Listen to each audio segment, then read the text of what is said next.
And here is the last of the new journals. This one is called Driven Back to Eden. I looked up the title. It's a book about a family that kind of leaves the city, it goes to live in the country. So I thought it would make a nice nature journal. This book was published in 1885. It was in really good condition. I really thought the cover was very pretty and wanted to save it. I reinforced it with some fabric, and the spine was starting to come apart, but I repaired that and actually was able to stitch it with my sewing machine. So I added some fabric on the inside. This is ticking, very sturdy, and it goes all the way across. So this is really stabilizing it and holding it all together. It has a fabric pocket here. And like I said, this is a nature journal, so lots of nature scenes. 2 signatures. I guess I should measure it. It's another small one. So portable, easy to take with you. It's 7 inches high and only 4.5 inches wide.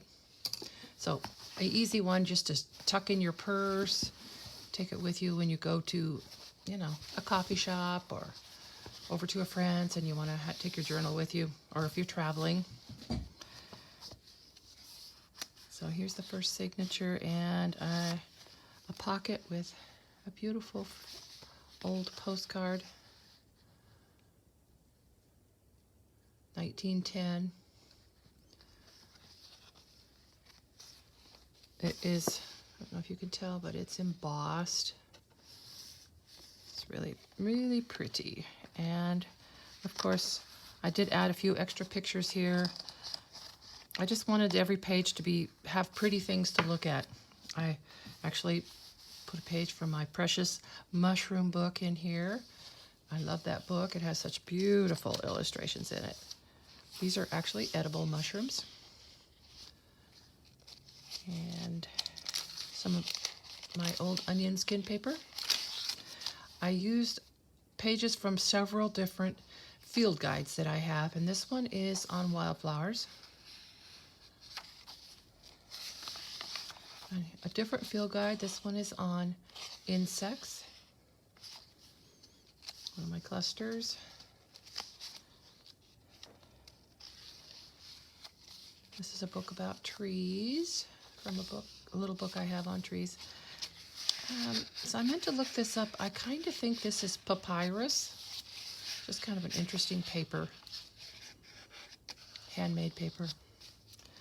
And this is also from a different wildflower book. And there's a little tuck spot here. That's one of my clusters I made. And I have an envelope. Inside is another tag.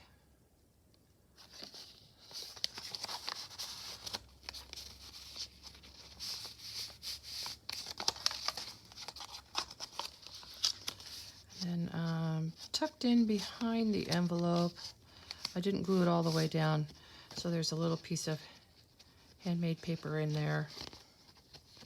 So you can kind of see the leaves and the flowers in there. It just goes there.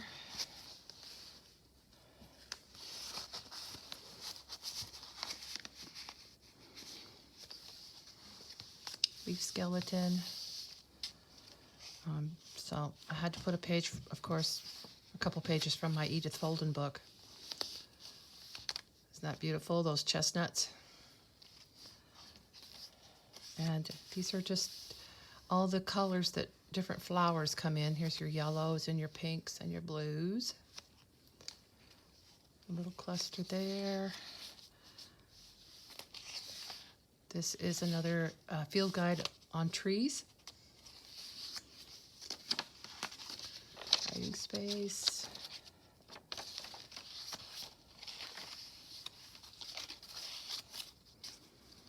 Redwood.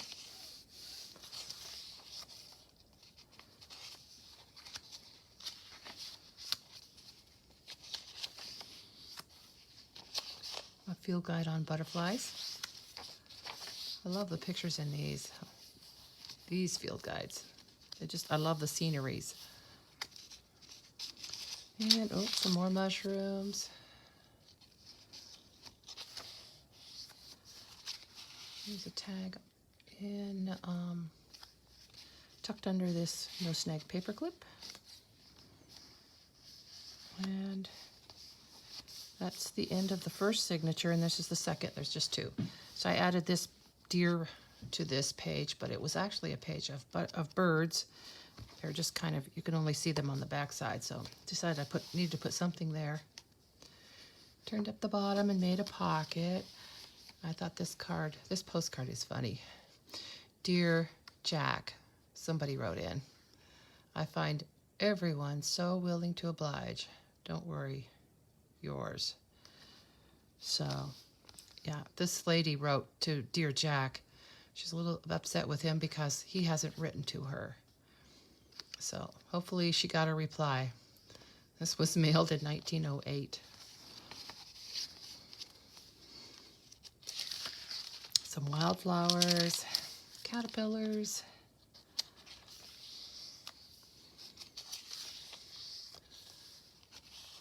There's a die cut. These are some pressed hydrangea flowers that I've had for a long time. And this is a fussy cut heron that I glued down onto this calendar page, and then I just added this altered Rolodex card with the crab on it, because I kind of think herons like to eat crab.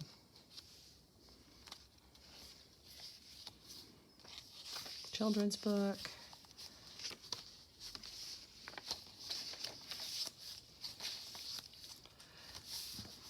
These are, this is a National Geographic page. I don't know if you've ever heard of the technique of using Citrusol to paint it on the pages of old National Geographic magazines, and it just does something to the ink. There's like some kind of reaction. And I did a bunch of these pages like maybe 6 or 7 years ago, and I haven't done any since, and I don't have very many left, and I frankly have saved all of my favorite ones to use for the end. So this is actually one of my best ones. I like the way it came out. It's kind of hard to see on the camera, but it has an interesting finish to it. So anyway, that's what that is.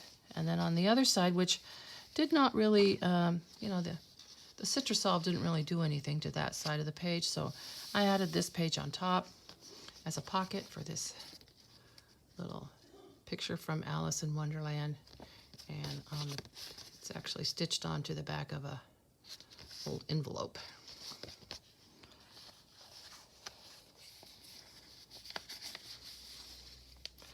And another page from my Edith Holden, dogwoods and crab apples.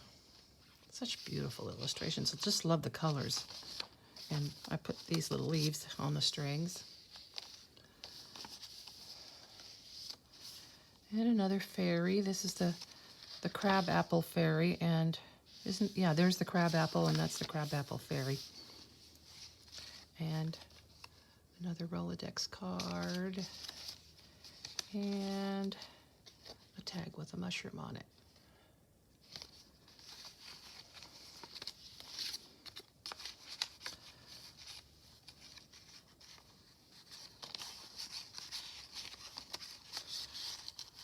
There we go.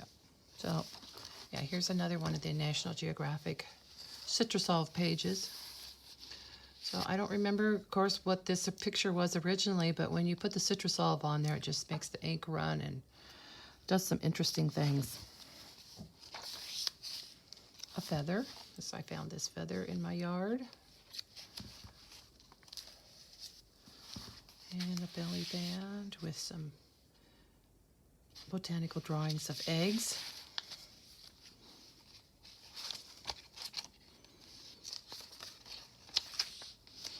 I love these old pictures.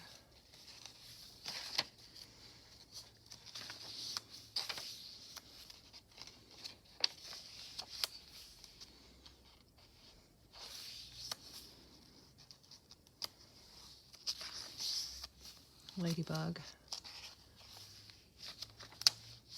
Some more bugs. Another beautiful old postcard. This one has the postage stamp on the front.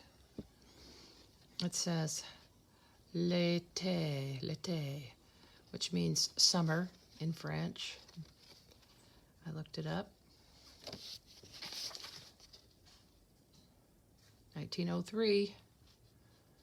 Look at that beautiful handwriting.